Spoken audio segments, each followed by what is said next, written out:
Eran las 9:47 de la noche, cuando escuché las palabras que no se me van a olvidar mientras viva. La mesa larga estaba servida con platos llenos y velas encendidas, y yo todavía tenía en la boca el sabor del caldo que Valeria había cocinado especialmente para esa noche. Alrededor de esa mesa había 23 personas, familia de Roberto, amigos suyos, 2 vecinas de ellos que yo no conocía. Y fue en ese momento, cuando Roberto se puso de pie con la copa en la mano y una sonrisa que yo no supe leer a tiempo, que todo cambió. Me miró fijo, y en voz alta, para que nadie dejara de escuchar, dijo: Ya elegimos un buen asilo para usted, doña Patricia. Usted entiende, ¿verdad? El aire se me fue del pecho de golpe. Las manos se me pusieron frías sobre la servilleta doblada en mi regazo. Y las 23 personas que estaban sentadas alrededor de esa mesa se convirtieron, en un segundo, en testigos de algo para lo que yo no tenía nombre todavía. Volteé a ver a Valeria. Mi hija estaba sentada a 2 metros de mí. Tenía los ojos clavados en su plato. No los levantó. Hay momentos que no hacen ruido cuando te rompen. Ese fue uno de ellos. No grité, no lloré. Agarré mi bolsa del respaldo de la silla. Me puse de pie despacio, porque las rodillas ya no me responden cuando el corazón se acelera así, y caminé hacia la puerta sin decirle adiós a nadie, sin voltear, sin una sola palabra, solo el sonido de mis zapatos en el piso de madera del comedor, y detrás de mí, el silencio de mi hija que se me pegó a las espaldas como si tuviera peso propio. Y lo que hice esa noche cuando llegué a casa, eso cambió todo lo que vino después.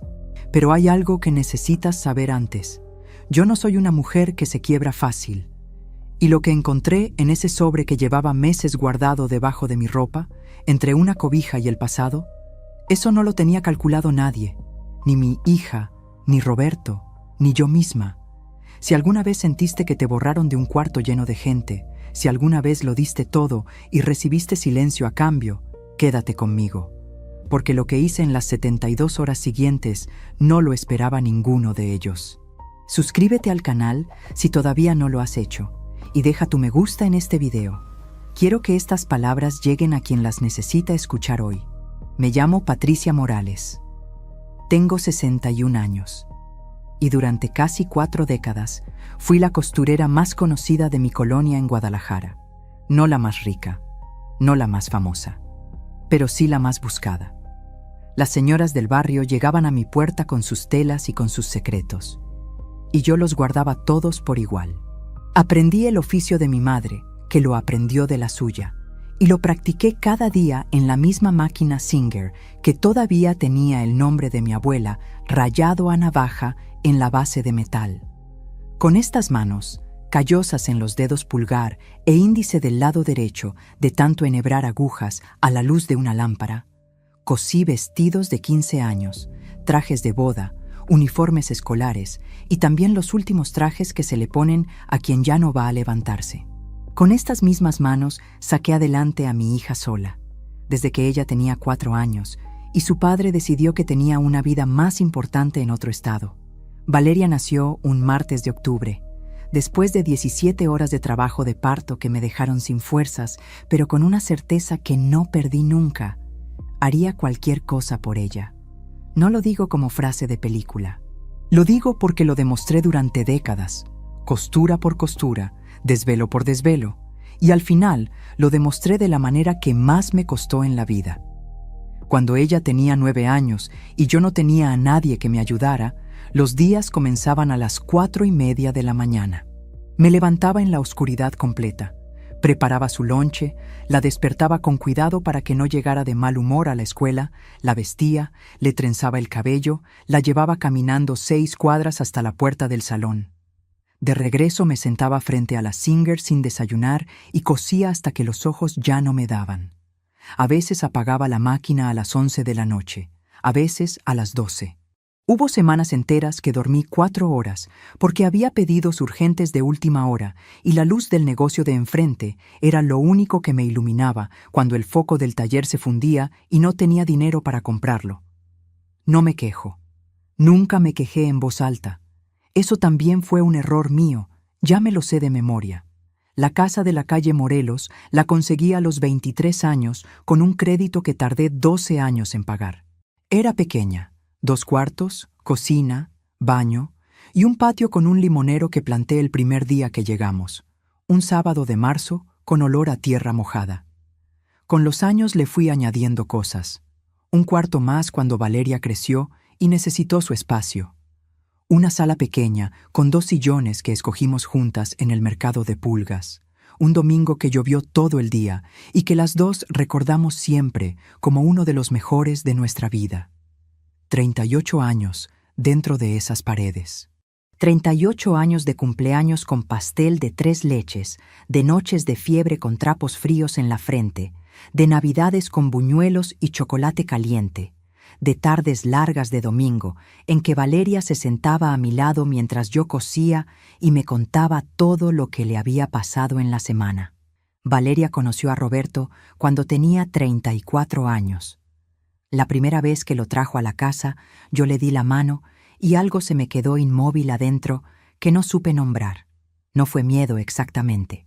Fue más bien una pregunta pequeña que se instaló en el estómago y no se fue.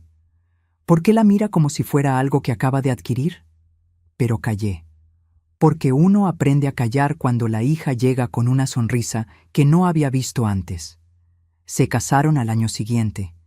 Yo cosí el vestido, 17 metros de encaje importado, 72 horas de trabajo, sin cobrarle ni un centavo. Ella entró a la iglesia de Santa Ana como la mujer más hermosa del mundo, y yo la vi desde el primer banco sin poder hablar, pensando que había hecho bien en callarme lo que sentí cuando le di la mano a Roberto por primera vez. Los primeros años de su matrimonio fueron tranquilos, o eso pareció, pero había señales.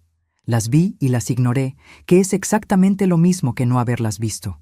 Un domingo, Roberto llegó a la comida media hora tarde sin avisar, y Valeria lo justificó antes de que nadie preguntara. Eso no me pareció grave en ese momento. Después lo recordé muchas veces. En la Navidad de hace 4 años, Roberto hizo un comentario sobre mi vestido mientras todos estaban en la mesa, que si ya era muy viejo, que ya era hora de que alguien me regalara algo nuevo, y se rió. Los demás también se rieron. Valeria también. Yo sonreí porque no supe qué otra cosa hacer con mi cara en ese momento. Cuando Valeria enfermó, Roberto mostró lo que siempre fue. Los primeros meses después del diagnóstico se veía preocupado, presente, atento. Pero cuando los médicos dijeron cuánto costaría el tratamiento completo y que el seguro no lo cubría, vi en los ojos de Roberto el cálculo. La suma. La pregunta silenciosa de quién iba a pagar esto. Fui yo la que llamé al notario. Fui yo la que firmé los papeles. Fui yo la que entregué las llaves de la calle Morelos un jueves por la mañana, con una sonrisa que me costó todo lo que me quedaba. El dinero llegó a la cuenta de Valeria ese mismo día. Al día siguiente empezó el tratamiento. Meses después, los médicos dijeron que había respondido mejor de lo que esperaban. Roberto nunca me dio las gracias. Valeria sí, una vez, con un mensaje de texto que guardé en el teléfono mucho tiempo. 6 meses después del alta, me llamó para invitarme a cenar. Yo me arreglé con cuidado. Me puse el vestido azul marino que yo misma había cosido para las ocasiones especiales, el que tiene el cuello con pequeñas perlas bordadas que me llevó 2 noches terminar. Me peiné. Me puse los aretes de plata que me regaló mi madre antes de morir.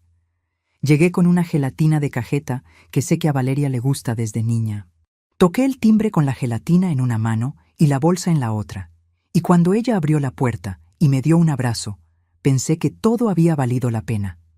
La casa, la firma, las llaves entregadas. Pensé que sí, que vale la pena. No sabía que estaba entrando a la última cena de mi vida como la Patricia que era antes de esa noche. Ya sabes lo que pasó. Ya escuchaste las palabras de Roberto con la copa en la mano. Ya sabes que Valeria no levantó los ojos del plato. Lo que no sabes todavía es lo que había adentro de ese sobre. Lo que no sabes es a quién llamé a las 6:23 de la mañana del día siguiente. Y lo que no sabes es qué fue exactamente lo que Valeria encontró en su correo 72 horas después de esa cena, que la hizo llamarme llorando como cuando era niña y se caía de la bicicleta y solo quería escuchar mi voz. Esa noche llegué al cuartito de Consuelo a las 11:14. Todavía llevaba puesto el vestido azul marino. Me senté en la orilla de la cama sin quitarme los zapatos. La luz del cuarto era amarilla y débil y hacía que todo se viera más cansado de lo que era. Estuve así, quieta, varios minutos, sin llorar, sin hablar, solo sintiendo en el cuerpo el peso de lo que acababa de pasar. Luego me levanté, fui al armario, metí la mano entre la cobija doblada y la caja de fotos que llevaba meses sin abrir. Saqué el sobre. Tenía mis iniciales escritas a mano en la esquina superior izquierda, con la letra de alguien que me quiso de verdad. PM. Lo sostuve un momento, y lo abrí. Lo que había adentro no era lo que yo creía que encontraría. Era algo más antiguo, mucho más importante. Y cuando terminé de leer, hice algo que nadie que me conoce habría esperado que hiciera esa noche. Lo hice despacio, con la cabeza clara, sin dudar. Y cuando apagué la luz y me acosté en la oscuridad con el vestido azul todavía puesto y los zapatos en el piso, supe con una certeza que no había sentido en años que algo había terminado. Pero lo que ya estaba comenzando, eso todavía no lo sospechaba nadie. Lo que me tocó cargar después de esa noche en el cuarto de Consuelo no fue el cansancio del cuerpo. El cuerpo uno lo acostumbra a casi todo si lo entrena desde joven. Lo que me pesó de una manera que no sé explicarle a quien no lo ha vivido fue la memoria. Porque cuando estás sola en un cuarto ajeno con un sobre en las manos y el silencio de tu hija todavía sonando adentro, la cabeza empieza a hacer lo único que sabe hacer bien de madrugada: recordar. Y yo esa noche recordé todo, desde el principio, desde mucho antes de Roberto, desde mucho antes incluso de que Valeria supiera decir mi nombre. La traje al mundo, con 17 horas de trabajo de parto en el Hospital Civil, un martes de octubre que amaneció lluvioso y frío. Las paredes del pasillo eran de ese verde institucional que no abriga a nadie, y el olor a desinfectante se mezclaba con algo más viejo, más difícil de nombrar. No había nadie en la sala de espera esperando por mí. El padre de Valeria llevaba 3 semanas sin dar señales. No había nadie en la sala de espera esperando por mí. El padre de Valeria no fue al hospital. Había prometido que estaría, y yo esperé hasta el último momento creyéndole, que era la clase de error que una comete cuando todavía no ha aprendido a leer bien a las personas. Yo lo supe en el momento en que firmé los papeles de ingreso y el empleado me preguntó el nombre del padre y tuve que escribirlo sola, sin que nadie me lo confirmara. Y me fui con mi dolor a la sala donde me tocó esperar durante horas con otras mujeres que sí tenían a alguien de su lado. Las miraba de reojo, a esas mujeres acompañadas, y me decía que no importaba, que yo era suficiente para los 2, para los 3. Cuando me pusieron a Valeria sobre el pecho por primera vez, ella no lloró de inmediato. Se quedó quieta un segundo, como evaluando, como midiendo si valía la pena quedarse, y después sí lloró, fuerte, con una fuerza que no se esperaba de algo tan pequeño. Era tan chiquita y tan real. Yo también lloré, no de dolor ya, de algo que no tiene nombre, pero que cualquier madre que esté escuchando esto reconoce de inmediato. Esa noche, sola en la cama del hospital con ella dormida junto a mí en la cunita de plástico, le hice una promesa en voz muy baja. Le dije: no te va a faltar nada de lo que yo pueda darte. Y cumplí. Me rompí la espalda cumpliendo, pero cumplí. Los primeros años fueron duros en una manera muy concreta y muy física, no la dureza poética de las películas. La dureza de levantarte a las 4 de la mañana con los pies hinchados porque el día anterior estuviste parada 12 horas cosiendo, y aún así levantarte porque hay alguien que depende de ti y ese alguien todavía no sabe que el mundo puede ser cruel. Los zapatos de Valeria los compraba 2 tallas más grandes para que le duraran más tiempo. Los frijoles de los viernes los estiraba con lo que quedaba de la semana anterior. Hubo un invierno, cuando ella tenía 6 años, que el boiler se descompuso y estuvimos casi un mes bañándonos con agua calentada en la estufa. Y yo le decía que era un juego, que así se bañaban las princesas antes de que existiera la luz eléctrica. Y ella me creía y se reía, y yo la envolvía en la toalla caliente tratando de que no notara el frío que entraba por la ventana rota del baño que no tuve dinero para reparar hasta febrero. Había noches en que yo me acostaba después de revisar la tarea con ella y hacía cuentas en un papelito doblado junto a la cama, números que nunca cerraban del todo, pero que yo acomodaba de todas formas hasta encontrar la manera de que alcanzaran. Nunca le dije que teníamos poco. Le dije que teníamos lo suficiente. Y lo creí durante mucho tiempo. La Singer era lo más importante de la casa después de Valeria. Cuando empezaba a fallar, yo misma la desarmaba y la engrasaba siguiendo un manual viejo que tenía más manchas de aceite que palabras legibles. Aprendí a leer sus ruidos, el sonido seco que hacía cuando la aguja necesitaba cambio, el traqueteo suave que anunciaba que el hilo se había enredado abajo. Era como un idioma entre las dos, un idioma que solo yo entendía, y que a veces sentía más honesto que muchas conversaciones que tuve después con personas que sí hablaban.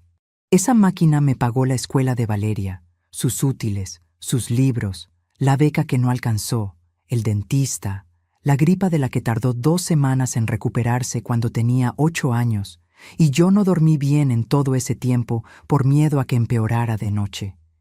Y hubo momentos hermosos. Eso también es verdad, y no quiero que se pierda entre todo lo demás. Los domingos eran nuestros. Cuando Valeria tenía como 11 o 12 años, teníamos una rutina que ella misma inventó. Se levantaba antes que yo.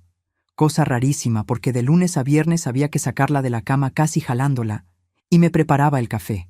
Lo preparaba aguado y sin azúcar porque todavía no sabía bien las proporciones, pero yo me lo tomaba completo, sin decirle nada, sentada en el sillón con el periódico doblado en la mano, y ella se sentaba a mi lado con su propio vaso de leche y me contaba los sueños que había tenido esa noche.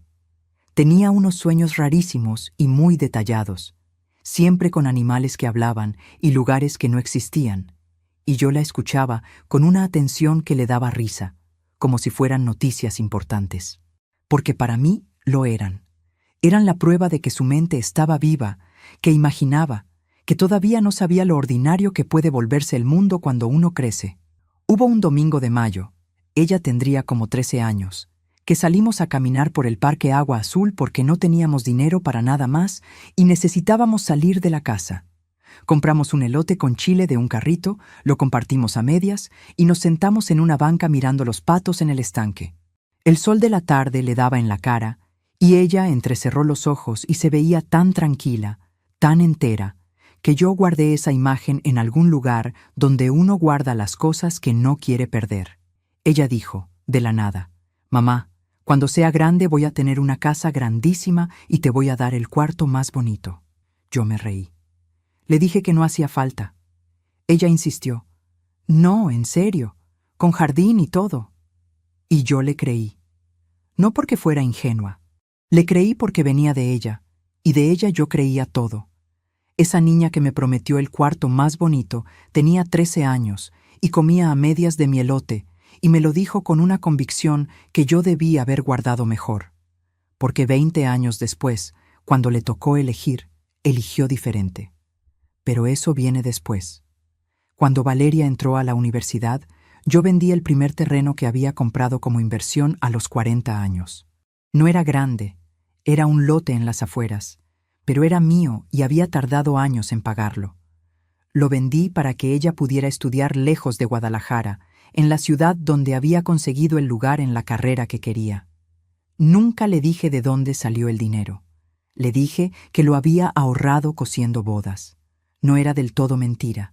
En esos años en que vivió en otra ciudad, nos llamábamos todos los días. Algunas veces, 2 veces. Yo le mandaba por autobús las cosas que le gustaban, salsa de mi mamá en tarros sellados, tamales envueltos en papel de China. Una vez le mandé su cobija de cuando era chica porque me dijo que le daba frío y que extrañaba su cuarto.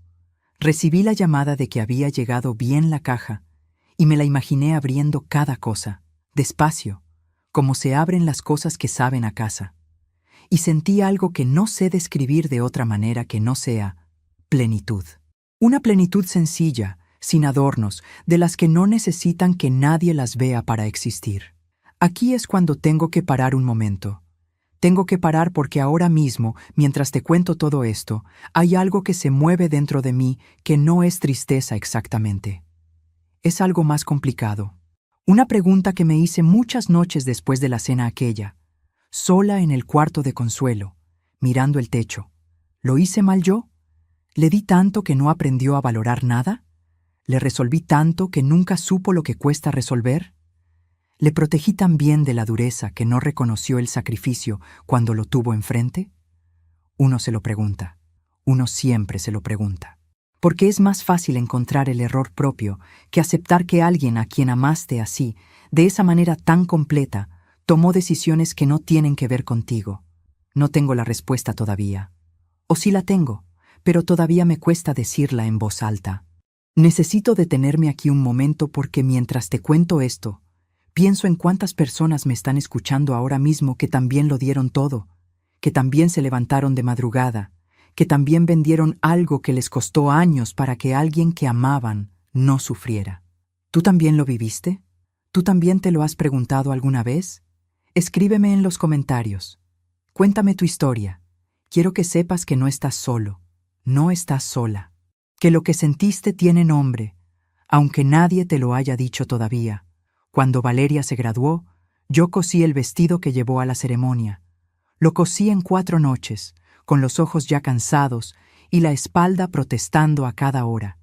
Cada puntada era mía, con hilo y con historia. Y cuando ella salió de la iglesia con el diploma en la mano y me buscó con la mirada entre la gente, ese segundo valió cada puntada, cada noche de desvelo, cada terreno vendido. Valió el boiler descompuesto y el elote compartido y los sueños aguados de los domingos. Valió todo. Roberto entró en su vida 2 años después de la graduación. Y aquí hay algo que necesito ser honesta. Los primeros años con él, Valeria parecía contenta. O yo necesitaba creer que lo era, que puede ser lo mismo. Pero hubo momentos.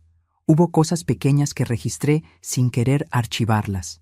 Una Navidad, Roberto llegó a la comida con su familia antes que Valeria. Yo estaba en la cocina terminando el pozole. Él entró, se sirvió un vaso de agua, miró el cuarto sin decir nada y me preguntó, ¿Valeria no llegó todavía? Solo eso, sin saludarme, sin los ojos en mí siquiera, como si yo fuera parte del mueble. Yo dije que no, que tantito. Él asintió y salió a la sala. Yo me quedé parada junto a la olla con la cuchara en la mano, sintiendo ese silencio particular que dejan las personas que no nos ven. El tipo de silencio que duele más que un insulto, porque al menos el insulto te reconoce. Y me dije que quizás lo había escuchado mal, que quizás estaba distraído. Decidí no pensar más en eso. Cuando vino el diagnóstico de Valeria, las palabras del médico cayeron en el cuarto de espera como objetos pesados. Lo primero que hice fue calcular. No de tristeza, de costumbre. Desde que Valeria tenía 4 años, ante cualquier problema, lo primero que hacía era calcular qué tenía y qué podía mover. El terreno ya no existía. Los ahorros de la Singer alcanzaban para 3 meses de renta, no más. Y la casa de la calle Morelos, 38 años, el limonero en el patio, la sala de los 2 sillones, el cuarto de Valeria con la ventana que da al jardín del vecino. La vendí. Firmé sin temblar. Entregué las llaves un jueves por la mañana, con el sol todavía bajo y la calle vacía, y el portón se cerró detrás de mí como se cierran los capítulos que uno no elige terminar. Y esa tarde me fui a vivir al cuarto pequeño que Consuelo me prestó en su casa, con mi máquina Singer doblada en cajas y el sobre guardado entre la cobija, y sin decirle a nadie lo que me había costado realmente. Nunca lo dije. Nunca busqué que me lo reconocieran. Fue un error. Porque cuando uno calla su sacrificio, los demás aprenden que no costó nada. Roberto nunca me preguntó a dónde me había ido a vivir. Valeria sí, una sola vez, por mensaje. Yo le respondí que estaba bien, que no se preocupara. Y ella no preguntó más. Y yo no agregué más.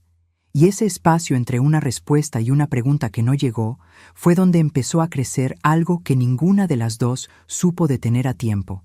Un espacio pequeño al principio, como una grieta en el muro que nadie repara porque parece que no es para tanto, hasta que un día te das cuenta de que ya no hay muro.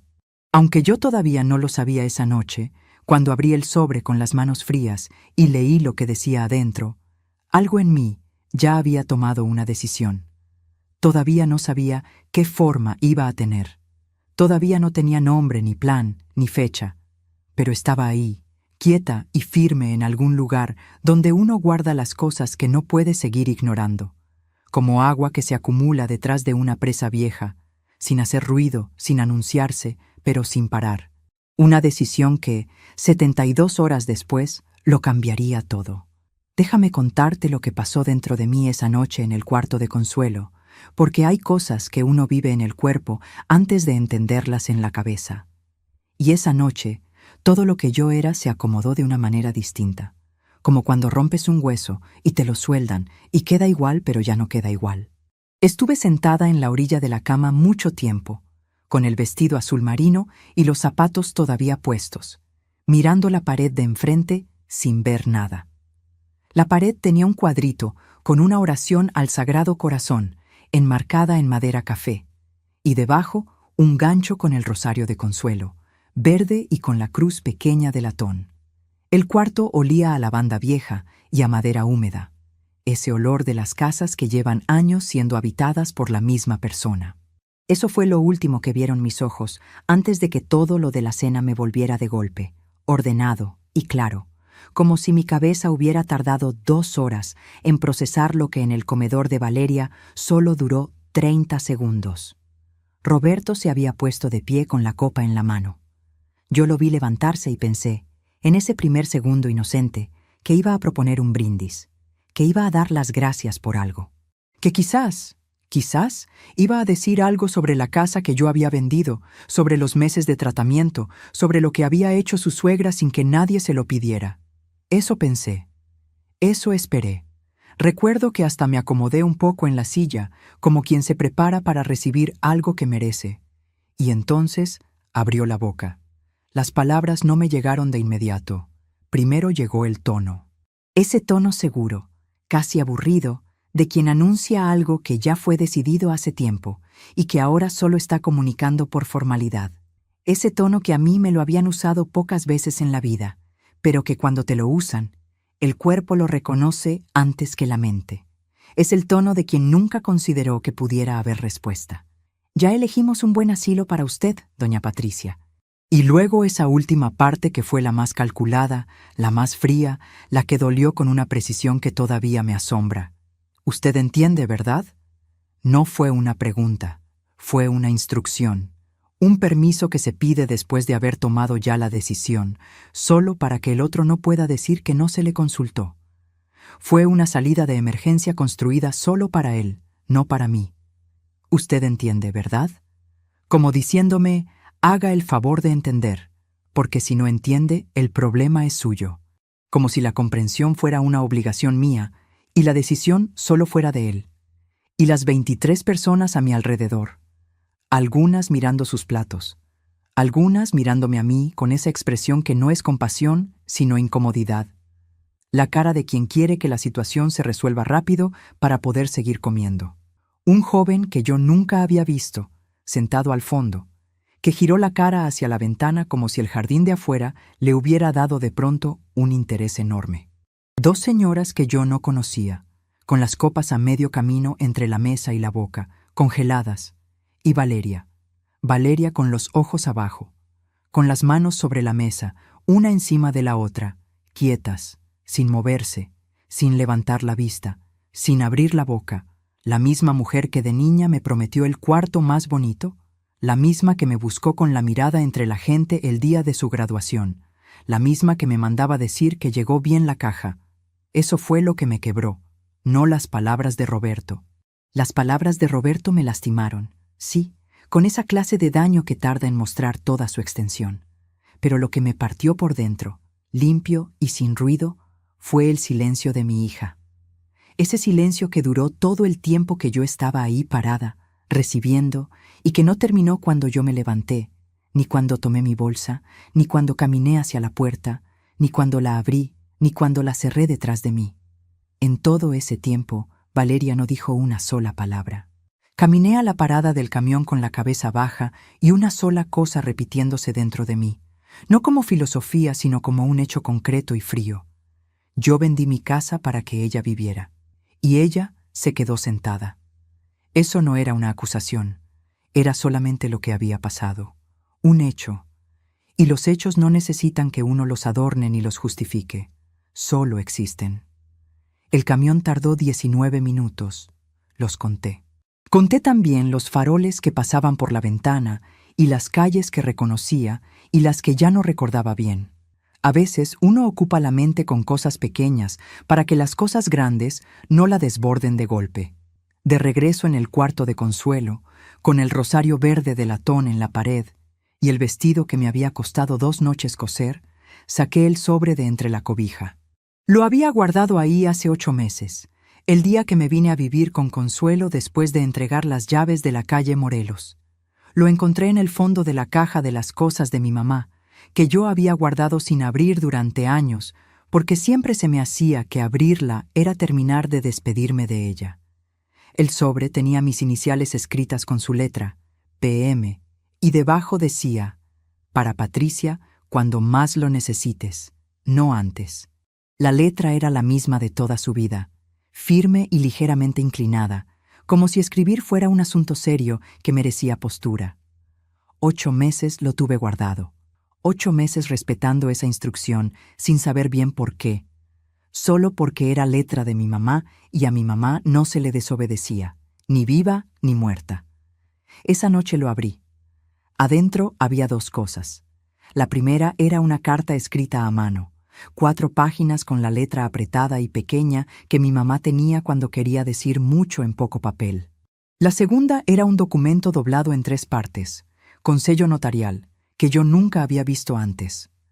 Lo puse aparte con cuidado, como se pone aparte lo que todavía no se entiende, pero que ya se siente importante.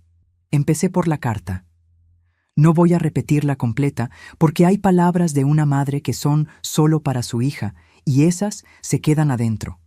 Pero sí te digo lo que decía en la última página, porque eso es lo que necesitas saber para entender lo que vino después. Mi mamá me contaba que cuando yo tenía 22 años y estaba embarazada y sola, ella había hecho algo sin decirme nada. Había ido con un notario de su pueblo, en Jalisco, con un pedazo de tierra que le había dejado su padre a ella, y lo había registrado a mi nombre. Solo a mi nombre. Sin decírselo a ninguno de mis hermanos, sin decírmelo a mí.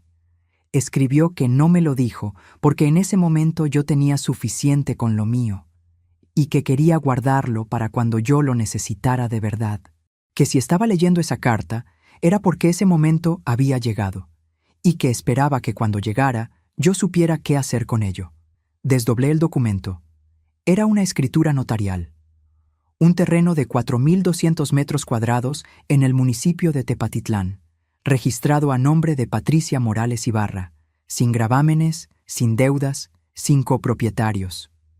Fecha de registro, hacía 27 años. 27 años ese papel había estado esperando, doblado en 3 partes, dentro de un sobre con mis iniciales. Me quedé leyendo el documento 3 veces, 4, revisando que el nombre fuera el mío, que la firma del notario fuera real, que los datos coincidieran, todo coincidía. Leí mi propio nombre tantas veces que por un momento dejó de parecerme mío, y luego volvió a serlo, más mío que nunca. Y entonces recordé algo que había visto en las noticias locales 2 años atrás, algo que en ese momento no me había importado demasiado, que en Tepatitlán y sus alrededores estaban comprando terrenos para un desarrollo industrial nuevo, y que los precios de la tierra en esa zona habían subido a un ritmo que nadie esperaba. Me levanté. Fui a la mesita de noche donde Consuelo tenía el teléfono cargando. Le pedí prestado el teléfono porque el mío se había quedado sin batería en el camión. Busqué en internet el valor aproximado de terrenos en esa zona. Tardé 20 minutos leyendo, comparando, verificando municipios, comparando tamaños. Busqué 3 fuentes distintas para asegurarme de que no estaba malentendiendo los números. Los números seguían siendo los mismos. Cuando apagué la pantalla del teléfono de Consuelo, eran las 2:41 de la madrugada. El terreno de mi mamá, ese que yo no sabía que existía, valía en ese momento más de lo que Roberto ganaba en 3 años.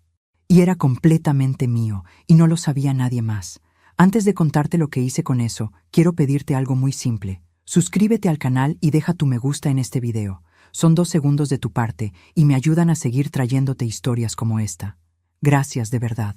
Me senté en la cama con las 2 hojas del documento sobre las rodillas y empecé a pensar. No con rabia. Eso me sorprendió de mí misma. No había rabia. Había algo mucho más ordenado que la rabia. Había claridad. La misma claridad que tenía a las 4 de la mañana cuando calculaba lo que alcanzaba y lo que no. Solo que esta vez los números estaban del otro lado. Pensé en Roberto con la copa en la mano y el tono de quien comunica en vez de preguntar. Pensé en Valeria con los ojos abajo y las manos quietas. Pensé en las 23 personas. Pensé en la gelatina de cajeta que yo había llevado y que quedó sobre la barra de la cocina sin que nadie la tocara. Pensé en el vestido azul marino que había cosido para las ocasiones especiales y que ahora estaba arrugado en la orilla de una cama prestada. Pensé en las llaves de la calle Morelos que había entregado un jueves por la mañana sin temblar. En el limonero del patio que ya no era mío.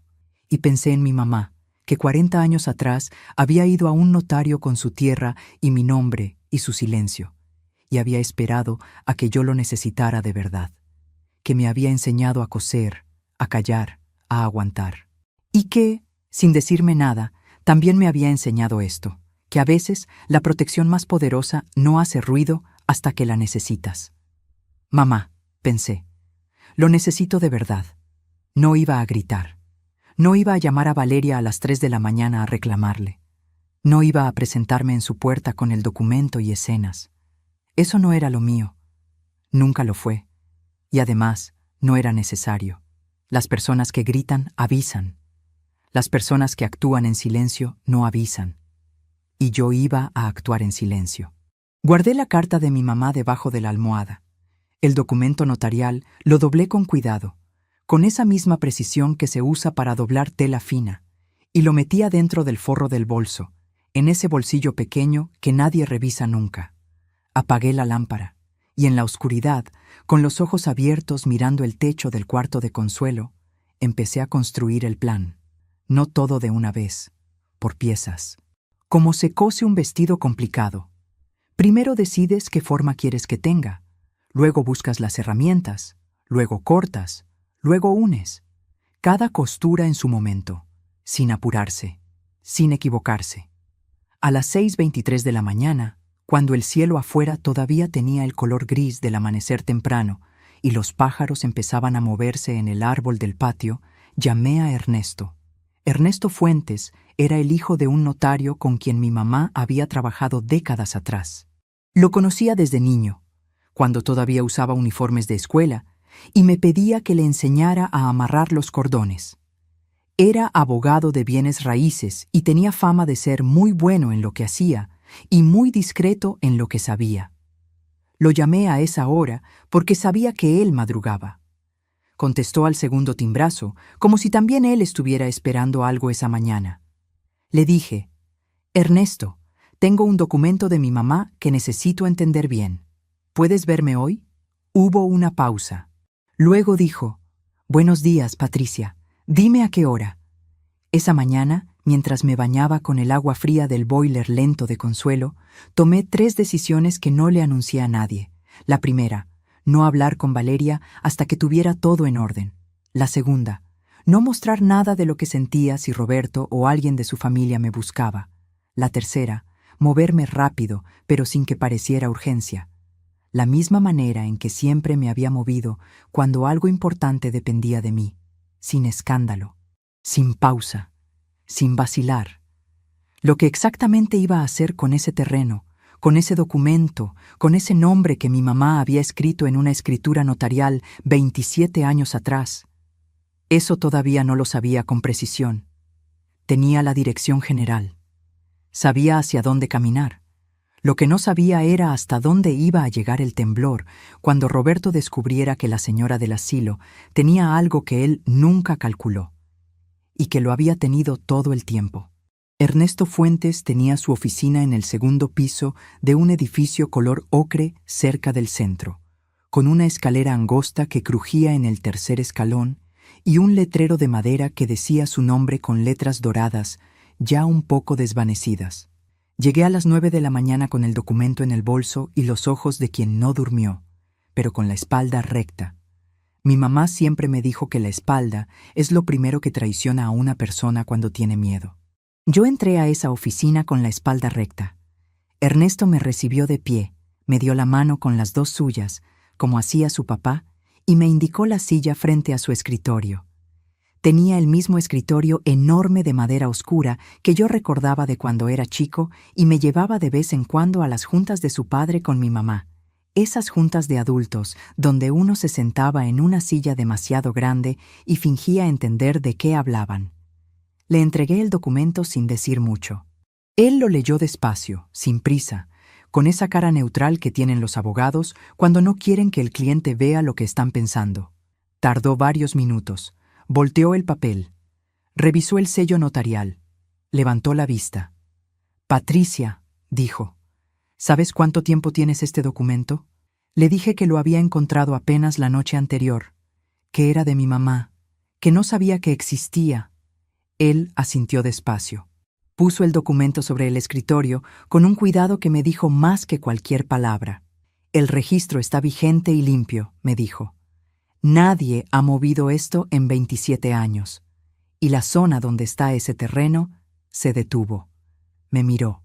«¿Has visto los precios que están manejando por tierra en Tepatitlán este año?» Le dije que sí, que había buscado la noche anterior. «Entonces ya sabes», dijo. Ya sabía. Le expliqué la situación sin darle todos los detalles. Le dije que había vendido mi casa para pagar un tratamiento médico, que ahora vivía en un cuarto prestado, y que había personas en mi vida que habían tomado decisiones sobre mi futuro sin consultarme. No dije nombres. No hice falta. Ernesto escuchó sin interrumpirme. Cuando terminé, apoyó los codos en el escritorio y entrelazó los dedos. «¿Qué quieres hacer?», me preguntó. Esa fue la pregunta correcta. No me dijo lo que debía hacer. Me preguntó lo que yo quería. Y eso, viniendo de alguien en esa silla, fue lo más poderoso que me dijeron en mucho tiempo. Le dije que quería entender todas mis opciones antes de mover cualquier cosa, que quería hacerlo bien y sin prisa aparente, que lo único que me importaba era que ningún movimiento fuera visible hasta que todo estuviera listo. Él sonrió apenas, una sonrisa pequeña y profesional. «De eso me encargo yo», dijo. Salí de su oficina a las 11 de la mañana con una lista de 3 cosas que debía conseguir en los días siguientes. Un valuador certificado para el terreno, una copia certificada del acta de defunción de mi mamá y mi identificación oficial con domicilio actualizado. Nada más por ahora, nada visible, nada urgente por fuera. Por dentro, todo. Los primeros días después de la cena, ni Valeria ni Roberto me buscaron. Eso lo registré sin sorpresa. Me dolió, claro, pero no me sorprendió. Las personas que creen que tienen el poder no buscan a quien creen que ya sometieron. ¿Para qué buscarla si ya está resuelta, si ya entendió, si el asilo ya está elegido? Esos primeros días los usé bien. Consuelo me acompañó a sacar la copia del acta de defunción de mi mamá al registro civil. Consuelo era mi amiga desde hacía 32 años, desde que éramos vecinas en la calle Morelos y compartíamos la misma pared medianera y a veces las mismas preocupaciones. Era una mujer pequeña y directa, con el cabello completamente blanco que ella usaba con una dignidad que yo admiraba, y con una manera de caminar que hacía pensar que iba siempre a algún lugar importante. Cuando le conté lo de la cena, solo lo de la cena, no lo del documento todavía, se quedó en silencio un momento largo.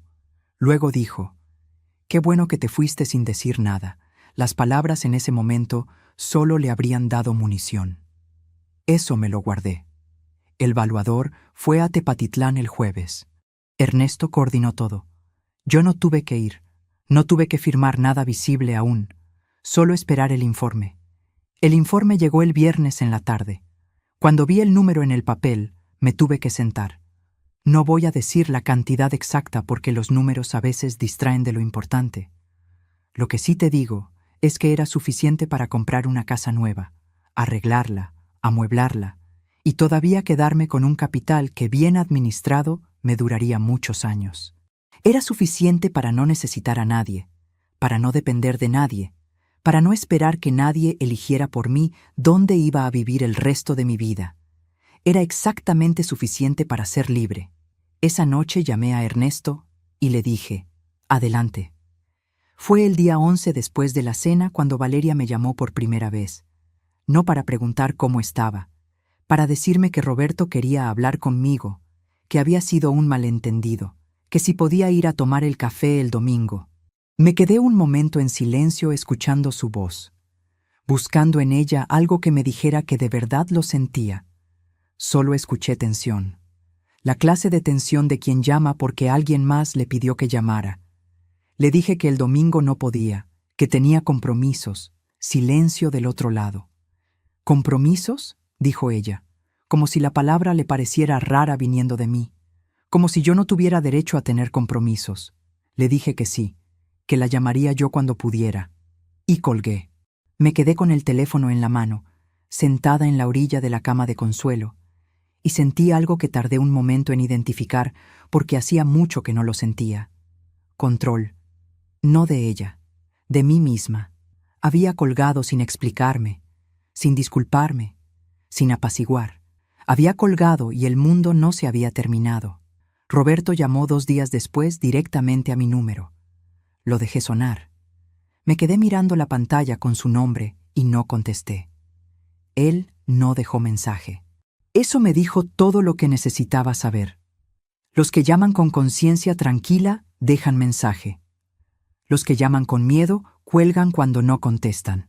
Los días siguientes estuvieron llenos de movimientos pequeños y silenciosos. Ernesto fue avanzando con los trámites.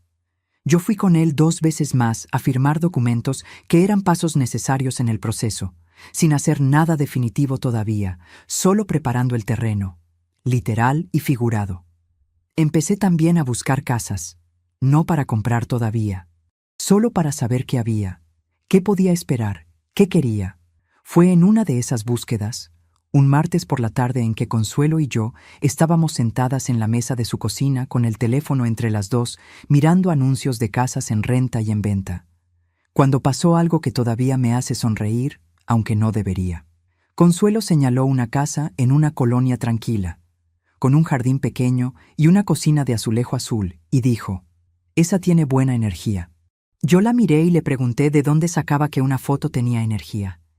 Ella se encogió de hombros y dijo con toda seriedad, «Lo sé por el árbol del patio. Los árboles no mienten». Nos reímos, las dos al mismo tiempo, con esa risa que sale de adentro y que uno no planea. Una risa de señoras mayores en una cocina pequeña con el café ya frío, mirando casas en un teléfono, con el mundo afuera moviéndose sin que nadie nos avisara. Fue un momento tan ordinario y tan nuestro que se me quedó grabado más que muchas cosas importantes. Pero la risa duró poco, porque esa misma noche, Roberto se presentó en casa de Consuelo. Antes de contarte lo que pasó en ese momento, necesito preguntarte algo. Si tú estuvieras en mi lugar, después de todo lo que te he contado, con ese documento en el bolso y el plan ya en marcha, ¿habrías abierto esa puerta o la habrías dejado cerrada? Escríbeme en los comentarios. De verdad quiero saber qué habrías hecho tú. Consuelo fue quien escuchó el timbre. Vino a avisarme en voz baja. «Patricia, es el señor S». No dijo su nombre. Solo el señor S. Y en esas 3 palabras estaba todo lo que Consuelo pensaba de Roberto, resumido con una precisión que ningún discurso largo habría igualado. Le dije que lo dejara pasar. Entró al cuarto de Consuelo, que ella nos prestó porque era el más privado, con una expresión que yo no le había visto antes. No la expresión segura de quien anuncia cosas frente a 23 personas con una copa en la mano. Esta era otra. Era la expresión de un hombre que ha estado haciendo cuentas y que los números no le están saliendo bien. Se quedó parado cerca de la puerta. Yo estaba sentada en la silla, él de pie, yo sentada, y aún así, yo era la que estaba más tranquila en ese cuarto. Doña Patricia, empezó. Siempre me llamaba así cuando quería hacer las cosas correctamente. Valeria está muy preocupada. Usted no contesta. No sabemos cómo está. Lo miré. Esperé. Lo de la cena, dijo. Y aquí hizo algo que yo no esperaba. Titubeó. Roberto Garza, el hombre que hablaba con copa en mano frente a 23 personas, titubeó. Quizás no lo dije bien. No era la intención ofenderla. No era la intención ofenderla. Eso dijo. ¿Cuál era la intención? Pregunté. Se lo pregunté quieta, sin rabia en la voz. Solo la pregunta, limpia y directa, colgando en el aire entre los dos. Él no supo qué contestar. Abrió la boca, la cerró, buscó palabras que no tenía. Y en ese silencio suyo empecé a ver lo que realmente era Roberto cuando le quitabas la copa y el público y el tono de autoridad. Un hombre que había calculado mal a quien tenía enfrente. Valeria quiere hablar contigo, dijo finalmente. Dice que la llames. Yo la llamo cuando pueda, dije. Patricia, aquí me quitó el doña. Otro movimiento. Hay cosas que debemos resolver, cuestiones prácticas. Usted sabe que la situación nuestra no es fácil tampoco. El tratamiento costó mucho y... Roberto, lo interrumpí, con calma, con el mismo tono que él usaba para decir cosas que no eran preguntas. Vine aquí a descansar. Cuando yo tenga algo que decir, lo diré. Por ahora no tengo nada que decir. Él me miró un momento largo, buscando en mi cara algo que no encontró. Buscando a la Patricia que había dejado la cena sin decir nada, la que no contestaba los teléfonos, la que ya debería estar suplicando que le explicaran bien lo del asilo. Buscando a esa señora y no encontrándola. ¿Está bien?, me preguntó, y esta vez sí hubo algo diferente en el tono. No compasión, algo más parecido al comienzo del miedo. Perfectamente, dije. Se fue 10 minutos después, no sin antes mirar el cuarto como lo hacía siempre, evaluando, calculando. Esta vez, sus ojos se detuvieron un segundo en el bolso mío que estaba sobre la silla. El bolso con el documento adentro, en el bolsillo que nadie revisa nunca. Cuando escuché que la puerta principal se cerraba, Consuelo asomó la cabeza por el pasillo y me preguntó cómo me había ido. Le dije que bien. Ella me miró con esos ojos que tienen las amigas de 30 años que no necesitan que uno les explique nada. Ya le entró el susto, dijo. Sí, ya le había entrado. En los días siguientes, las llamadas aumentaron. Primero Valeria, luego Roberto, luego Valeria otra vez, con un mensaje escrito que decía que estaba preocupada, que por favor le avisara que estaba bien, que podían hablar. Yo contesté ese mensaje con 4 palabras. Estoy bien. No te preocupes. Y no agregué más. Ernesto me llamó un jueves para decirme que ya teníamos interesados formales en el terreno. 3 personas distintas, con ofertas escritas. Me leyó los números. Me senté a escucharlos con el mismo cuaderno donde apuntaba los pedidos de costura en otro tiempo. Ese fin de semana fui sola a Tepatitlán. Quería ver el terreno una vez antes de que dejara de ser mío. Tomé el autobús temprano, con un bolillo y un café en termo, y llegué al municipio cerca de las 10 de la mañana. El terreno estaba en las afueras, cerca de un camino de terracería que en la época de lluvia se llenaba de lodo, pero que ese día de sol estaba seco y claro. Era un terreno grande, plano, con un mezquite solitario en una de las esquinas que debía tener más años que yo. Me quedé parada ahí un momento con el viento en la cara. Pensé en mi mamá caminando por ese mismo suelo décadas atrás, firmando un papel con su letra apretada y pequeña, guardando el secreto por amor. Pensé en todo lo que ella guardó callado para protegerme. Y pensé que lo que yo estaba a punto de hacer era la continuación de algo que ella empezó sola, en silencio, mucho antes de que yo tuviera la edad de entenderlo. Gracias, mamá, le dije en voz baja al mezquite y al viento. Luego me subí de regreso al autobús. El martes siguiente, Ernesto me llamó con la oferta final. Era la más alta de las tres. Un desarrollo privado que quería el terreno para un proyecto de expansión. La cifra era real, verificada y lista para escriturar en cuanto yo firmara la aceptación. Firmé. 2 días después, Valeria llegó a casa de Consuelo sin avisar. Llegó sola, sin Roberto. Toqué la puerta yo antes de que Consuelo pudiera salir, porque la reconocí por el timbre. Ese timbre corto y doble que ella siempre ha usado desde niña. 2 golpes rápidos, como pidiendo permiso y avisando al mismo tiempo. Abrí. Estaba delgada, más de lo que la recordaba de la cena. Tenía los ojos de alguien que no ha dormido bien y que ha estado pensando mucho. Traía el cabello recogido deprisa y un suéter que le quedaba grande, que reconocí como suyo, pero que le colgaba diferente ahora. Me miró. Y en sus ojos, antes de cualquier palabra, vi algo que llevaba semanas buscando ver y que en la cena no estaba. Vergüenza. No el tipo de vergüenza que viene del miedo a las consecuencias. La otra, la que viene de adentro. Mamá, dijo. Solo eso. Y en esa sola palabra estaba todo lo que no había dicho en la cena. Todo el silencio de 23 testigos, todo el peso de los ojos clavados en el plato. La dejé pasar. Nos sentamos en la cocina de Consuelo, que tuvo la delicadeza de ir a su cuarto y cerrar la puerta. Valeria puso las manos sobre la mesa, otra vez una sobre la otra, ese gesto suyo de cuando no sabe bien cómo empezar algo difícil. Roberto no sabe que vine, dijo. Lo imaginé. ¿Cómo estás?, me preguntó. Bien, dije. Y era verdad. Ella me miró como buscando si era verdad o era una respuesta de cortesía. Luego bajó los ojos. Lo de la cena no debió pasar así, dijo.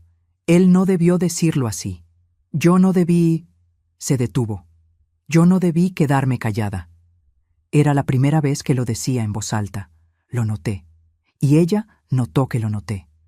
Mamá, él dice que lo del asilo era una opción, que no era algo definitivo, que... Valeria. La interrumpí despacio. Yo no vine a hablar del asilo. Ella levantó la vista. ¿De qué quieres hablar?, preguntó. La miré un momento. Esta era mi hija, la misma que me pedía que le contara los sueños aunque fueran de animales que hablaban, la misma del elote compartido en el parque Agua Azul, la misma del vestido de encaje de 17 metros, la misma que había prometido el cuarto más bonito con jardín y todo, un domingo de lluvia con 13 años y la convicción entera del mundo. Todavía no, dije.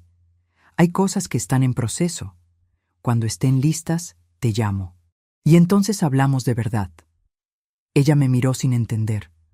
Abrió la boca para preguntar qué cosas, qué proceso, pero algo en mi cara le dijo que esa pregunta no iba a tener respuesta esa tarde.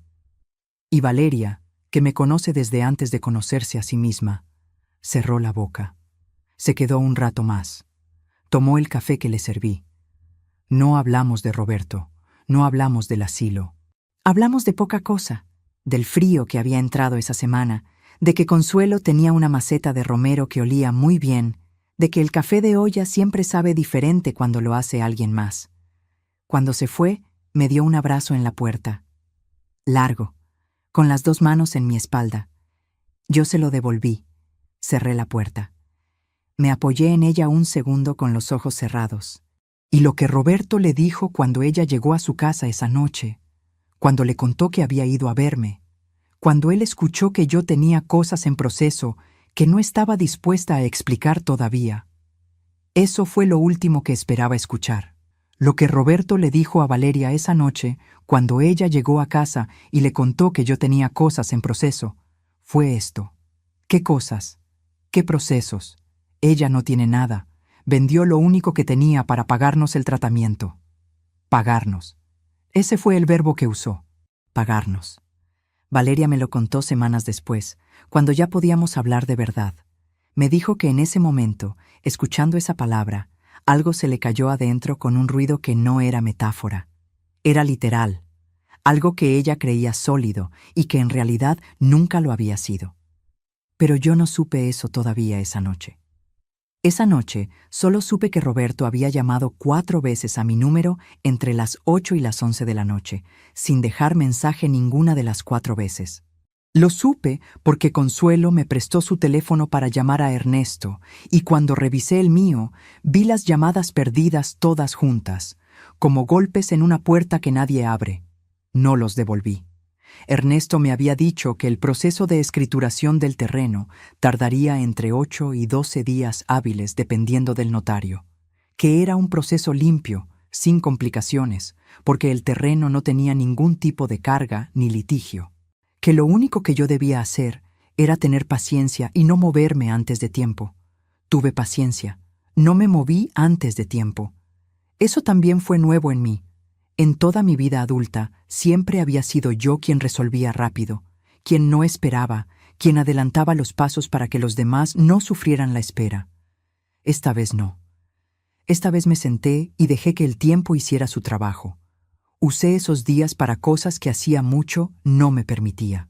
Un miércoles por la mañana, Consuelo me dijo que había un mercado de artesanías a unas cuadras que los miércoles tenía puestos nuevos. Fui con ella sin apuro, con el bolso cruzado y los zapatos cómodos y sin ningún encargo pendiente. Caminamos despacio entre los puestos.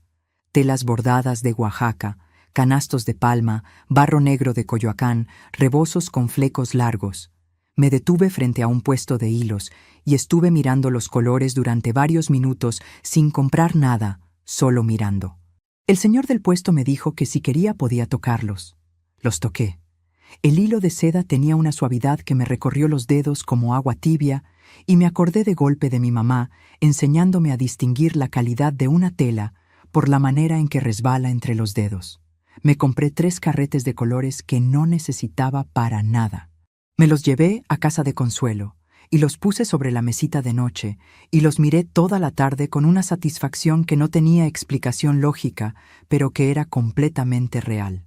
Esa semana también empecé a dormir más horas. No lo decidí. Me pasó. El cuerpo, cuando por fin le das permiso de descansar, cobra todo lo que le debes de una vez. Me dormía a las 9 de la noche y no abría los ojos hasta las 6:30 de la mañana. Y en ese sueño largo y sin interrupciones, mi cuerpo fue soltando cosas que llevaba años cargando sin saber. Un jueves, en la tarde, saqué la Singer de las cajas, no para trabajar, solo para tenerla, para verla. La armé en la mesa del cuarto con los mismos movimientos que tengo memorizados en las manos desde los 15 años. Y cuando quedó lista y la encendí, y escuché ese zumbido constante y familiar que no ha cambiado en décadas, cerré los ojos un momento. Ese sonido era mi vida entera. Era mi mamá. Era la calle Morelos. Era Valeria de 4 años durmiendo en el sillón, mientras yo cosía de noche. Era todo lo que yo había sido y que nadie me podía quitar porque vivía adentro de ese sonido, no en ninguna propiedad que se pudiera vender o firmar. Cosí un mantel pequeño para Consuelo, sin que me lo pidiera, solo porque sí. Fue durante esos días tranquilos que recibí la llamada que lo cambió todo de dirección. No fue Valeria, no fue Roberto, fue don Aurelio, el vecino de la calle de al lado de la antigua casa de la calle Morelos, que me había conseguido el número de Consuelo no sé cómo. Me llamó para decirme que quería contarme algo. Me dijo que Roberto había ido a hablar con la nueva dueña de mi casa, que había preguntado si el contrato de venta tenía algo irregular, que había preguntado si la señora Morales le había dicho algo al notario que pudiera complicar la transacción. Me quedé en silencio escuchando a don Aurelio. Roberto estaba buscando algo. No sabía qué, pero estaba buscando. Y eso me dijo que ya tenía miedo. No del asilo, no de la cena, no de lo que yo pudiera decirle a la familia. Tenía miedo de algo concreto que no podía identificar. Tenía miedo de lo que no sabía. Eso era exactamente donde yo quería que estuviera. Le di las gracias a don Aurelio. Le mandé saludos a su esposa. Colgué. Fui al cuarto. Me senté frente a la Singer apagada. Puse las manos sobre la tela del mantel de Consuelo, a medio terminar, y estuve así un momento quieta con los dedos sobre el algodón azul y blanco. Aquí necesito detenerme, porque lo que voy a contarte ahora es algo que a mucha gente le puede costar entender si no lo ha vivido. Cuando uno ha pasado décadas dando, resolviendo, cediendo, callando, llega un momento en que recibir se siente extraño, incómodo casi, como un idioma que uno entiende, pero que le cuesta hablar porque hace mucho que no lo practica. Esos días en casa de Consuelo, con la Singer y los hilos de colores y las mañanas largas, yo estaba aprendiendo a recibir de nuevo, a recibir el descanso, a recibir el tiempo, a recibir lo que mi mamá me había dejado sin pedirme nada a cambio. Era raro, y era lo más necesario que había hecho en años. La escrituración quedó lista un viernes, a las 2:30 de la tarde. Ernesto me llamó para avisarme, y en su voz había algo parecido a la satisfacción tranquila de quien hizo bien su trabajo. Me dijo que todo estaba en orden, que el depósito llegaría a la cuenta que yo había indicado en un plazo de 72 horas hábiles, y que ya podía disponer del dinero libremente en cuanto llegara. Esa noche comí con Consuelo un caldo de pollo que ella hizo desde temprano con epazote del jardín y fideos gruesos, y tomamos café de olla después con piloncillo y canela, y no hablamos de Roberto ni de Valeria, ni del terreno, ni de nada importante. Hablamos de la telenovela que Consuelo seguía y que yo no entendía porque le había perdido el hilo 3 años atrás, y de que el limonero que yo le había regalado cuando me fui de la calle Morelos estaba cargado ese año, y de que el frío de noviembre ya se sentía diferente ahora que las dos éramos mayores, y el cuerpo ya no lo procesaba igual. Fue una noche perfectamente ordinaria. 3 días después llegó el dinero a la cuenta. Ernesto me acompañó al banco. Salimos a las 10 de la mañana, entramos a la sucursal y el ejecutivo que nos atendió nos llevó a un cuarto pequeño con vidrio esmerilado donde hacen las operaciones grandes. Firmé 2 documentos. El ejecutivo me explicó las opciones de inversión disponibles. Lo escuché, tomé notas. Pregunté lo que no entendí sin pena de no entenderlo. Cuando salimos al mediodía, la cantidad en mi cuenta tenía una cantidad de dígitos que yo nunca había visto con mi nombre arriba. En la banqueta de afuera, Ernesto me dio la mano con las 2 suyas, como siempre. «Tu mamá eligió bien a quién dejárselo», me dijo. No pude contestar nada, solo asentí. En esos días, Roberto hizo algo que yo no esperaba. Fue a ver a mis hermanos.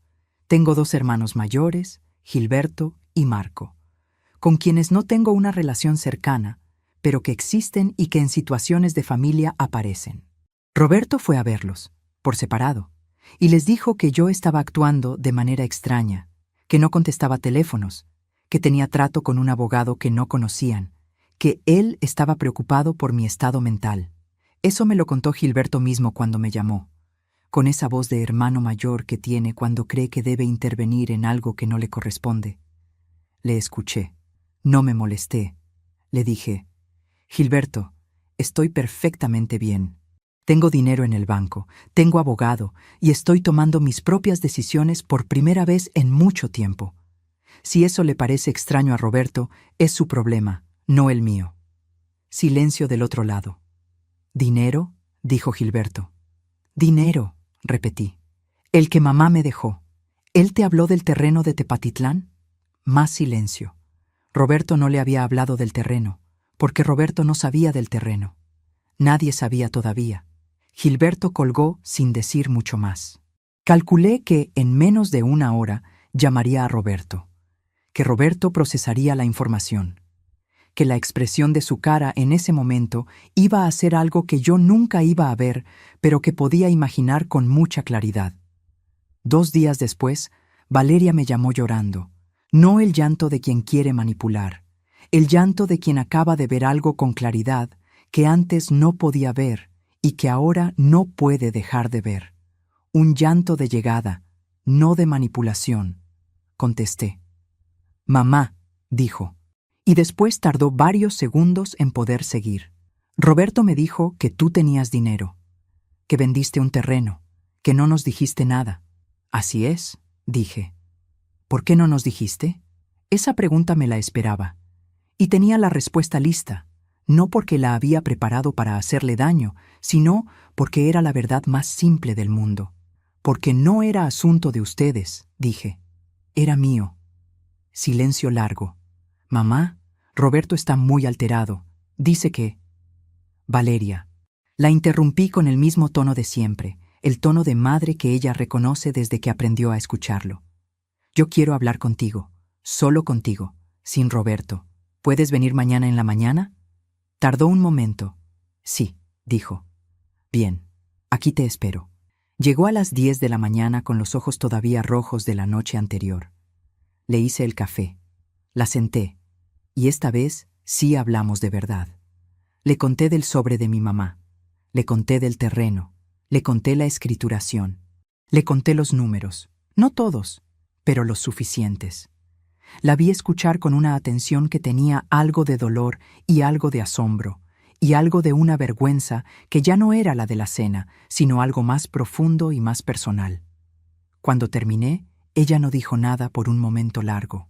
Luego dijo: «¿Vendiste tu casa para pagarme el tratamiento?» «Sí». «¿Y tenías este terreno sin saber?» «Sin saber. ¿Y nunca nos dijiste nada de nada?» «No». Ella puso las manos sobre la mesa. Las mismas manos. Una sobre la otra. Pero esta vez no eran las manos de alguien que evita. Eran las manos de alguien que carga. «Mamá», dijo, «lo que Roberto dijo en esa cena no lo debió decir. Y yo no debí quedarme callada. Y lo sé. Y no tengo manera de deshacerlo». La miré. «No tienes que deshacerlo», dije. «Tienes que decidir cómo vas a seguir». Eso fue todo lo que dije en ese momento. No más. No le pedí que se separara de Roberto. No le pedí que me pidiera perdón de rodillas. No le di una lista de condiciones. Le dije lo único que era verdad, que el pasado ya estaba hecho y que lo que importaba era la dirección de ahora en adelante. Ella asintió despacio. Se fue una hora después. Y antes de salir, en la puerta, me dio un abrazo que duró más que el de la vez anterior. Cuando lo soltó, tenía los ojos brillosos, pero no estaba llorando. «Te llamo mañana», dijo. «Aquí estaré», dije. 3 semanas después de esa conversación, encontré la casa. No la del árbol que Consuelo decía que tenía buena energía, aunque esa también era bonita. Encontré una diferente, una casa pequeña en una colonia tranquila de Guadalajara, con 2 cuartos, cocina con ventana al jardín y un patio en el fondo con un naranjo joven que el dueño anterior había plantado hacía 4 años y que ya daba sombra. La visité un martes de noviembre con Ernesto y con Consuelo. Caminé por cada cuarto despacio. Me paré en la cocina y miré por la ventana el jardín con el naranjo. La luz de la tarde entraba horizontal y amarilla y hacía que todo se viera como dentro de una fotografía de las buenas. Firmé los papeles esa misma semana. El día que me dieron las llaves fue un jueves gris y frío, de esos días que en Guadalajara llegan sin avisar en noviembre y que huelen a lluvia próxima, aunque no llueva. Ernesto me entregó el juego de llaves en la puerta de la notaría, en un sobre manila pequeño con mi nombre escrito a máquina. Lo abrí ahí mismo, en la banqueta. Saqué las llaves. Eran 2, una grande, plateada, para la puerta principal, y una más chica, de latón oscuro, para la reja del jardín. Las tuve en la palma de la mano un momento, sintiendo su peso. No eran las llaves de la calle Morelos. Eran otras. Eran mías de una manera diferente.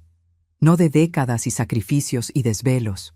Mías de una decisión tomada en silencio, de un sobre abierto a medianoche. De una madre que me conoció mejor de lo que yo me conocía a mí misma. No dije nada. No hacía falta decir nada. Cerré los dedos sobre las llaves. Las guardé en el bolso, en el bolsillo pequeño donde antes había guardado el documento notarial, y eché a caminar hacia donde Consuelo me esperaba en el café de la esquina. El naranjo del patio me estaba esperando también. Y la Singer, que Consuelo me había ayudado a trasladar ese mismo día, ya estaba adentro sobre la mesa de la cocina, lista, con el zumbido de siempre guardado adentro, esperando que yo lo despertara. Han pasado 11 meses desde que cerré los dedos sobre esas llaves en la banqueta de la notaría. 11 meses que se sienten, en algunas cosas, como si fueran 11 años, y en otras, como si fueran 11 días. El tiempo hace eso cuando uno cambia, se estira y se comprime según lo que uno mide. Esta mañana me desperté a las 7 sin alarma, que es algo que antes no podía hacer porque el cuerpo no sabía descansar sin culpa. Me desperté con la luz que entra por la ventana del cuarto que da al jardín. Esa luz de mañana temprana que tiene un color distinto al de cualquier otra hora del día, casi blanco, casi sin sombra. Me quedé unos minutos quieta en la cama mirando el techo de mi casa. Mi techo. El naranjo afuera movía las ramas con el viento y la sombra de las hojas se proyectaba en la pared como un dibujo que cambia de forma sin prisa. Luego me levanté, me puse la bata y fui a la cocina a preparar el café. Eso es lo primero que hago cada mañana desde que llegué aquí. Café de olla, con piloncillo y una raja de canela, en la cazuela de barro que compré en el mercado con Consuelo el primer sábado que vivía en esta casa. El olor del café con canela, llenando la cocina, mientras afuera apenas empieza a moverse el mundo, es una de las cosas más sencillas que existen, y también una de las más poderosas. Hay mañanas en que me siento con mi taza frente a la ventana del jardín y no pienso en nada concreto.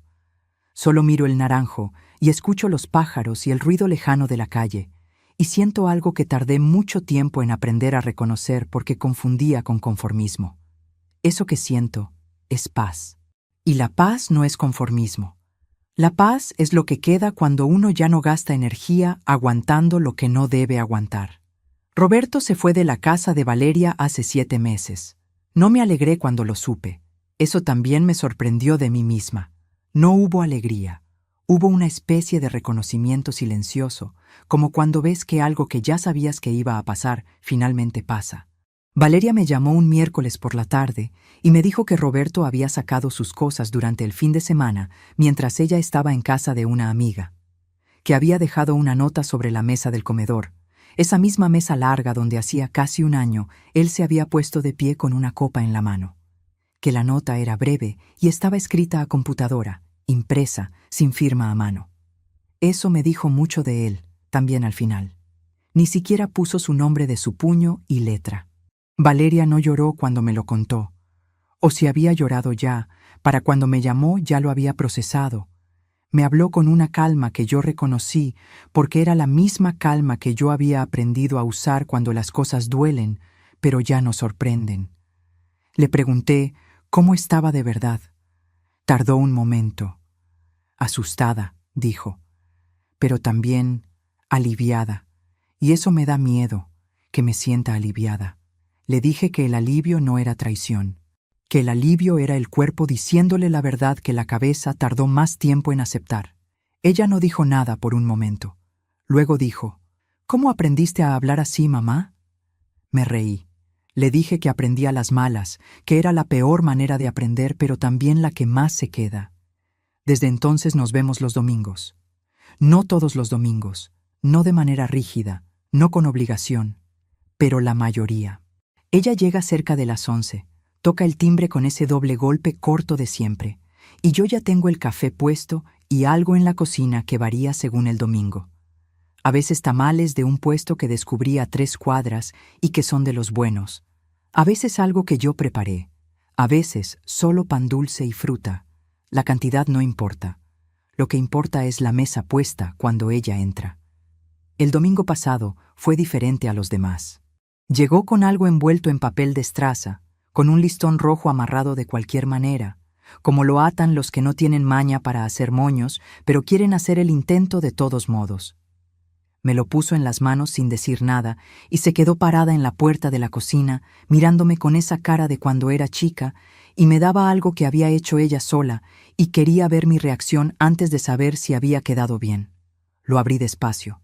Era un mantel, bordado a mano. Punto de cruz, azul marino sobre tela cruda, con un diseño de naranjas y hojas alrededor del borde. No era el trabajo de una bordadora experta. Los puntos no eran todos del mismo tamaño. Había un lugar donde el hilo se había enredado y ella lo había resuelto como pudo. Pero era un mantel bordado por las manos de mi hija, para mi mesa, en mi casa nueva. No dije nada por un momento. Lo puse sobre la mesa de la cocina. Lo extendí con las 2 manos, despacio, alisando las esquinas. Le quedaba exacto al largo. Las naranjas del borde quedaron justo en los 4 lados, simétricas sin que nadie las hubiera medido. El azul marino era casi el mismo azul de mi vestido de las ocasiones especiales, el que todavía cuelga en el armario del cuarto. Alcé la vista hacia Valeria. Ella tenía los ojos brillosos, pero estaba sonriendo. «Tardé 3 meses», dijo. Se me olvidaba y lo retomaba. Consuelo me enseñó el punto. Consuelo. Le había pedido ayuda a Consuelo sin decirme nada. Las dos conspirando en silencio del lado bueno. No le dije que era perfecto, porque no lo era en el sentido técnico. No le dije que estaba bien bordado, porque los puntos no eran uniformes. Le dije lo único que era completamente verdad. «Es lo más bonito que hay en esta casa», le dije. Y lo es. Todavía está puesto en la mesa de la cocina. Cada mañana cuando me siento con mi café frente a la ventana, ese mantel está debajo de la taza, con sus naranjas bordadas y sus puntos desiguales y las manos de Valeria en cada hilo. No necesito más explicación que esa. Roberto intentó contactarme una vez, hace como 4 meses. Me mandó un mensaje escrito, breve, que decía que quería disculparse por lo de la cena. Lo leí. Lo dejé sin respuesta 3 días. Luego le respondí 4 palabras. «Está bien. Cuídate mucho». No porque lo perdonara con la clase de perdón que borra todo, sino porque cargarlo adentro con rabia me costaba energía que ya no estoy dispuesta a gastar en quien no la merece. El perdón que yo aprendí este año no es el que le devuelve el lugar a quien lo perdió. Es el que me devuelve el peso a mí. Él no volvió a escribir. Yo no lo extrañé. Consuelo viene a visitarme los jueves. Se sienta en el sillón de la sala con su café y me habla de la telenovela que sigue, que ya va en no sé qué temporada, y yo escucho aunque no entienda, y de vez en cuando hago una pregunta que la hace reír porque demuestra que perdí el hilo hace mucho tiempo. El jueves pasado me trajo esquejes del romero de su jardín para que lo plante en el mío. Los tengo en un vaso con agua en el alféizar de la ventana de la cocina, esperando que echen raíz. La Singer está sobre la mesa del cuarto que convertí en taller. No cocío para vender, o no mucho. Solo cuando me llega algún encargo de las señoras del barrio que me fueron encontrando de a poco, como siempre pasa en los barrios donde uno empieza desde cero. Cocío también para mí. El mes pasado terminé una blusa que llevaba meses planeando, de lino verde claro, con el cuello que siempre me he querido hacer y que antes nunca hacía porque decía que no tenía tiempo. Resultó exactamente como la imaginé. Me la puse un domingo y Valeria me dijo que me veía muy bien y le creí sin necesitar que me lo dijera 2 veces. Eso también es nuevo. Creerme las cosas buenas sin pedirles que las repitan. Hay noches en que todavía me viene el recuerdo de la cena, las 23 personas, el tono de Roberto, el silencio de Valeria, el sonido de mis zapatos en el piso de madera. Esos recuerdos no desaparecen y yo ya no espero que desaparezcan. Lo que cambió es lo que hacen cuando llegan. Antes me aplastaban. Ahora los recibo, los dejo pasar y le doy las gracias a esa noche por haberme llevado a abrir el sobre que llevaba 8 meses guardado entre una cobija y el pasado. Mi mamá sabía lo que hacía cuando escribió para Patricia, cuando más lo necesites. No antes. Ella me conocía. Sabía que si me lo daba antes, yo lo habría usado para resolver algo de alguien más. Esperó a que yo lo necesitara para mí sola. Y llegó exactamente cuando tenía que llegar. Hay algo que aprendí este año que no aprendí en ninguno de los 61 anteriores, o que quizás aprendí, pero no practiqué. Que la dignidad no es un privilegio que uno se gana portándose bien. Es un derecho que uno tiene desde que nace y que nadie puede tomarse si uno no se lo deja quitar. Yo lo dejé. Durante mucho tiempo, por amor, por miedo, por costumbre de cargar sin quejarse, lo dejé. Y lo que descubrí es que el amor de verdad, el que dura, no pide que uno se quite la dignidad para entregarlo. El amor que te pide eso no es amor. Es otra cosa con el mismo nombre. Si tú estás escuchando esto y hay algo en esta historia que reconociste, algo que se movió adentro tuyo, aunque no quisieras que se moviera, quiero que sepas que no estás solo ni sola, que lo que sientes tiene nombre, que es posible llegar a los 60 años o a los 70 con lo que uno tiene, con lo que queda, y empezar de nuevo. No igual que antes, mejor, diferente, más liviano. que a veces la vida guarda lo que uno necesita en un sobre que no debe abrirse antes de tiempo, y que cuando llega el momento, llega completo. Deja tu me gusta en este video, no por un número, sino para que yo sepa que hay alguien del otro lado que también entiende lo que es cargar mucho y en silencio. Suscríbete al canal para que la próxima historia llegue hasta ti. Y si conoces a alguien que necesita escuchar esto hoy, una amiga, una hermana, tu mamá, tu vecina, tu comadre que lleva meses aguantando lo que no debe aguantar, compártelo con ella. A veces, la historia de otra persona nos da el valor que a nosotros nos faltaba para abrir el sobre que llevamos demasiado tiempo sin abrir.